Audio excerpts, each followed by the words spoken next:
Processo de cidadania portuguesa da minha mãe saiu por menos de R$ 2.000, cara. E eu conheço gente que pagou mais de 20k pra um advogado e esperou anos pro processo sair. Eu, por outro lado, fiz tudo sozinho, sem despachante, do Brasil, e nesse vídeo eu vou contar um pouquinho como que foi, né? Então, mas primeiro eu não contratei ninguém que eu não gosto de ficar dependente de terceiros pra resolver algo que eu mesmo posso resolver. Simples assim, cara. Eu quero entender o processo, saber o que tá acontecendo, ter o controle, e isso me levou a pesquisar, tá ligado? E eu descobri que dava pra fazer tudo isso sozinho, né?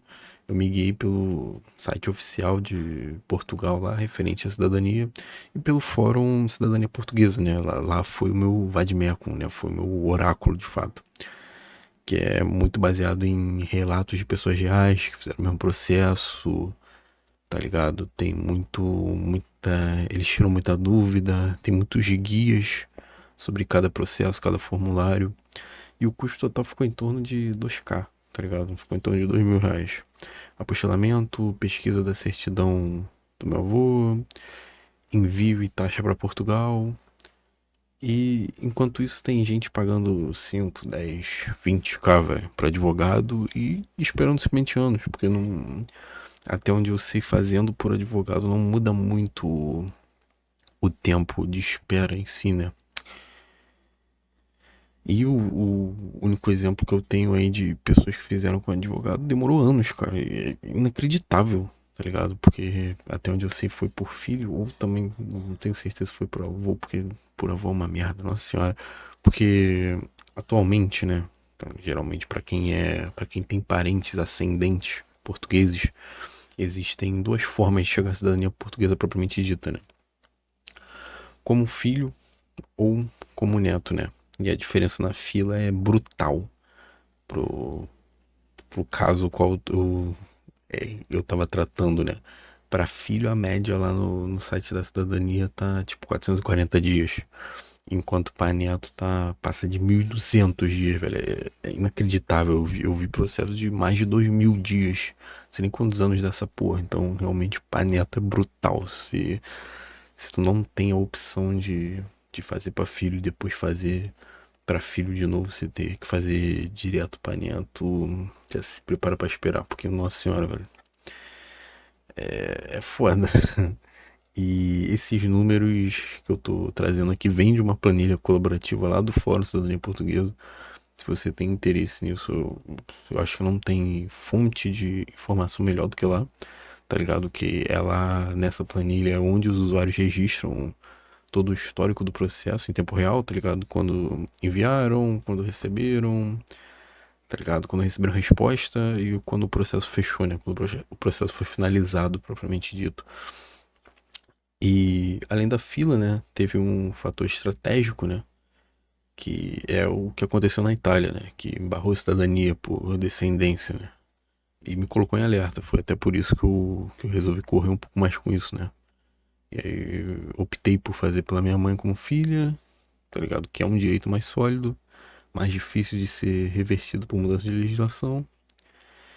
E é, essa foi a decisão, né? Primeiro garantiu da minha mãe e depois eu entro como filho dela. E aí acho que tende a ser algo mais garantido, né? Algo mais certo, dada as óbvias mudanças que de acontecer em Portugal nos próximos anos, porque o bagulho lá tá ficando meio sinistro, né? A rapaziada tá ficando meio de saco cheio de imigrante, né? E sobre a documentação, cara, é bem mais simples do que parece. Quando eu pensava em cidadania, eu pensava que ia ser algo muito complicado, né? Mas são basicamente três coisas, né? Três documentos que você vai precisar, né? Que é certidão original do filho, tá ligado? É apostilado, os caralho. É certidão original do pai ou da mãe, vai depender de quem você escolheu. Aí, tipo assim, dificilmente vai ser original original, tá ligado? Aí tem a paradinha de buscar, mas que eu vou falar logo em seguida, né? E uma cópia apostilada do documento de identificação, que aí pode ser o RG ou o passaporte. E sobre a certidão do ancestral, né? A que eu tinha em casa era velha e não servia. Então eu fui buscar no site de registro de Portugal e eu errei na primeira pesquisa, tá ligado? Se eu não me engano, eu coloquei o local de assento errado. Então veio outra pessoa com nome parecido com o do meu avô, mas não era ele, tá ligado? E aí mais 60 euros, na segunda deu certo, tá ligado? E a lição que fica é que antes de pesquisar, cruze os dados, né? Com qualquer documento antigo que sua família tenha. Local de assento, data, grafia no nome, qualquer detalhezinho errado vai te custar um dinheirinho ali, mas quando você coloca no balanço ali entre isso e o custo de oportunidade, vale muito mais a pena você pesquisar, sei lá, 10 vezes, cara, até achar, desde que você ache, né? E sobre a certidão em si, o ideal é que seja a certidão que consta nesse site, né? E aí você pega, você puxa as informações, aí você só preenche lá no formulário com as informações e manda também. Eles falam no formulário que pode mandar também uma cópia da página em si, né? Da certidão, que também, por via das dúvidas, é melhor, né? Que aí os caras já conseguem fazer uma verificação dupla ali e aí já tem certeza de quem é o qual é a certidão do português em questão, né? E como eu fiz por filho, né? O formulário que eu escolhi foi o formulário 1C, né? Que eu escolhi não, né? O formulário a ser preenchido é o 1C, né? E aí aqui tem uma dúvida clássica do fórum que me gerou uma certa ansiedade na hora, né? Que é se as folhas precisam ser unidas no cartório, né? Que eles pegam, grampeiam e tem um carimbinho ali que eles colocam entre as páginas para dar certa autoridade no assunto, né? E a resposta é que não precisa, tá ligado? Impressão tem que ser frente e verso no formulário, né? Como ele tem 3 páginas, é por isso que deveria ter que unir, mas até onde eu sei não precisa ser unidas e é até bom que não seja unida, né? Muito por conta do que aos documentos chegarem lá no porto ou para onde você mandar, eles vão ser escaneados. Então, o ideal é que eles não sejam enviados grampeados. E o formulário é bem simples de se preencher, nossa senhora, muito tranquilo mesmo, tá ligado? Como você realiza o pagamento pela internet, eles te mandam o formulário já correto, já com as informações de pagamento, é só você imprimir ele, obviamente, imprimir numa gráfica ou algo do tipo para ter a certeza de que vai vir a página de inteiro teor e também por ser frente e verso é um pouco mais chato de imprimir em casa. E na hora de assinar o formulário, você tem que assinar no cartório, porque tem que ter um cara lá para aprovar, para atestar, né? E aí tem que ter firma reconhecida pro cara atestar que foi você mesmo que assinou. E, ou seja, é uma assinatura por autenticidade, né? É uma a impressão frente e verso dele, a assinatura por autenticidade já resolve, tá ligado? Não precisa de nada além disso no formulário em si, né? No preenchimento do formulário em si. E aí na hora que eu peguei e fui enviar, eu enviei no envelope comum. Até me surpreendi, eu tava. Quando eu cheguei lá no Correio, eu perguntei se eles tinham um envelope pra enviar, os caras falaram que não tinha. Eu fui numa Calunga da vida, comprei aqueles envelopes tamanho A4, coloquei os documentos lá dentro, enviei por EMS, botei as informações que estavam lá no fórum do Arquivo Geral do Porto, eu acho uma porra dessa ACP, Arquivo Central do Porto.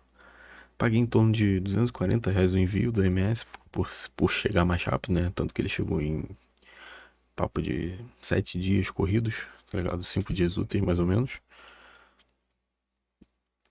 Foi endereçado ao Arquivo Central do Porto e justamente pelo ACP ter um histórico de rapidez, né? Foi por isso que eu escolhi. Nada de complicação, né? Eu vi que os processos que tendem a ser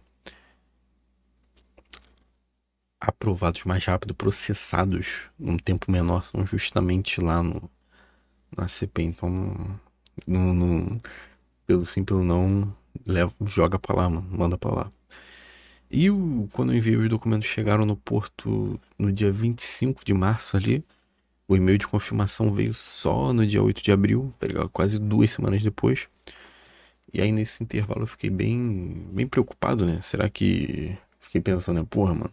Será que receberam e perderam o bagulho? Tá ligado? Tinha algo de errado, mano. Olhando agora parece até exagero, né?